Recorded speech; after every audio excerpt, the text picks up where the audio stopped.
Ես փորձեցի տվյալներ ճշտեմ բոլորից այն ոստիկաններից, ովքեր որ այստեղ ենթադրաբար ղեկավարում էին,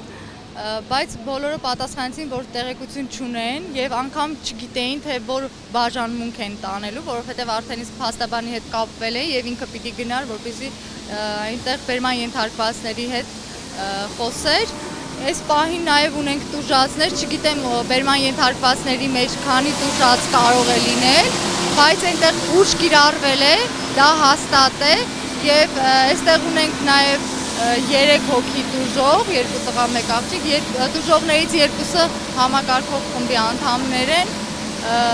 Այս պահին միայն կարող եմ ասել, որ ոստիկանների գործողությունները խաղաղ հավաքեցրելու հետ կապված Եվս անօրինական էր, որովհետև դուք տեսաք ինչ օպերացիա կիրառեցին նրանք, հրեշտակների գումարտակը այսպես ինչ-որ հատուկ ձևով բռունցքներ արած, մոտեցան եւ երևի 20 հոգում միանգամից մեջտեղից կիսեցին, դրանից շատերը վնասվածքներ ստացել են եւ դա կարելի է համարել հատուկ միջոց կիրառել, որովհետեւ այդպիսի վնաս, այդպիսի ուժգին հարված ստանալուց մարդը կարող էր եւ շատ ծանր վնասվածքներ ստանալ, որը խաղաղ հավաքների դեպքում չի կարելի կիրառել։ Շատ դեպքերում ոստիկանները օրինակ են բերում այլ երկրներից, այնտեղ ինչպես են ցույցերը ցրում, բայց օրինակ չեն բերում, թե այնտեղ ցուցարարները իրենց ինչպես են դրսևորում, այնտեղ ցուցարարները բավականին ագրեսիվ են լինում իրենց բերած օրինակներում, իսկ այստեղ մենք շատ խաղաղ ենք եւ որևէ մեկին չենք խոչընդոտում, ինչ առումով, որովհետեւ այստեղ մեր մասում, որ մեքենաները կարողանում էին անգամ տեսակ անցնեին, իրենց մասից որ փակել էին ոստիկանները ճանապարհը չէին կարողանում։ Հետո եթե 10 օր շարունակ կարողացել են երթևեկությունը եւ քաղաքացիների անցուդարձը ազատ տեղաշարժ ապահովել, այս դեպքում ընդամենը 20 հոգի, 50 հոգի մարդ էին եւ հնարավոր էր այդ ամենը կազմակերպել, ինչու մեր խնդիրը, որ պատճառաբանվում է իբր թե մենք այլոց իրավունքներն ենք խախտում, ճանապարհն ենք փակել, երթևեկությունը չի իրականացվում, այս ամենը ուղղակի ձև էր, որպեսզի քաղաքացիներին այսպես ցրեին։ Ամեն դեպքում մենք եւ ՄԻՊ-ին փորձեցինք տեղեկացնել եւ փաստաբան ենք ուղարկել, որպեսզի գտնի եւ համապատասխան փաստաբանական օգնություն։ Ուժերի դասավորության մեջ նույնպես անհամաչափություն եք տեսնում, ցուցարարները մոտ 50-60 հոգի էիք, ոստիկանները կան։ Ոստիկանները շատ էին, նաեւ ետևի մասից էին փակել ոստիկանները, փորձում էին երևի մուտքերը փակել, նաև ոստիկանները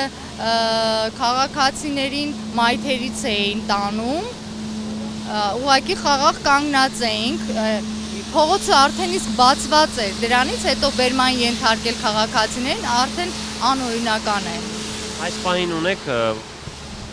որոշակի, այսպես ասած, մարտահրավերություն, ինչ եք պատրաստվում հիմա անել։ Ձեր նախաձեռնության մի շարք անդամներ այս պահին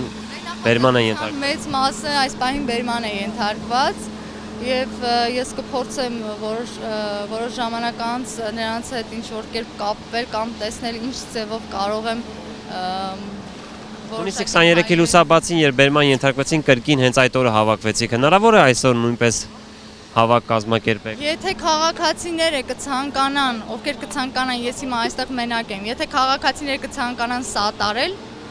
կարող են իրենք կազմակերպվել, միշտ էլ կա ազատության հրապարակը, որտեղ բոլորը իրենց ազատ կամքն են արտահայտում եւ այնտեղից երթեր են անում, եթե կցանկանան համախմբվել, երևի թե իրենք ինքնաբուխ այդպես կհավաքվեն, բայց այս պահին նախաձեռնության կողմից որևէ հայտարարություն անել հավաքի մասին չեմ կարող։ Հիմա ճիշտ հասկացա, նույնիսկ չգիտեք թե որ ոստիկանական որ բաժանմունքներ են տեղափոխվել ցուցարարները։ Այո, նույնիսկ դա չգիտենք, մի քանի մեքենա տեղափոխեցին, ինձ ոստիկաններից որևէ մեկը որևէ պատասխան չտվեց։ Մոտավորապես գիտեք քանի հոգի են բերման ենթարկվել։ Դա էլ չգիտեմ։ Հիմնականում մեծ մասին բերման են ենթարկել։ Այն մայթում, չգիտեմ, այն մայթում ուժ կիրառվեց, նաև մարդկանց օղակի մեջ էին հավաքել եւ դրանից էլ շատերը չեն կարողացել շնչել, այսինքն դրա հետևանքով մարդը զրկված է եղել շնչելու հնարավորությունից, այդ պատճառով նաև վատացել են։ Վնասվածքներ նշեցիք ունեք, ինչ կարգի վնասվածքներ են։ Վնասվածքները հիմնականում այդ շնչահեղձությունից առաջացած սրտի հետ կապված խնդիրներ, նաև կարծես թե Արտուր Քոչարյանի մոտ է։ այո, դա Արտուր Քոչարյանի մոտ էր, նաև Արաղ Արագյոզյանի մոտ էր վնասված, կարծես թե ցանկացել են բերման ենթարկեն եւ խցկեն մի մեքենա, որտեղ անգամ տեղ չկա։ Տեղ չէ, մի կերպ դրանից իրեն վիզն են, թևերն են վնասել, վատացել էր, այդպես եւ մի աղջիկ էլ կարելի վատացել էր։ Չգիտեմ, հիմա այստեղ մաքրեցին պողոտան, բայց դրանով որևէ հարց չի լուծվում։ Մենք առաջին հերթին պետք է մեր օրենքները կիրառենք հավուր պատշաճի, դրանից հետո փորձենք մաքրվել։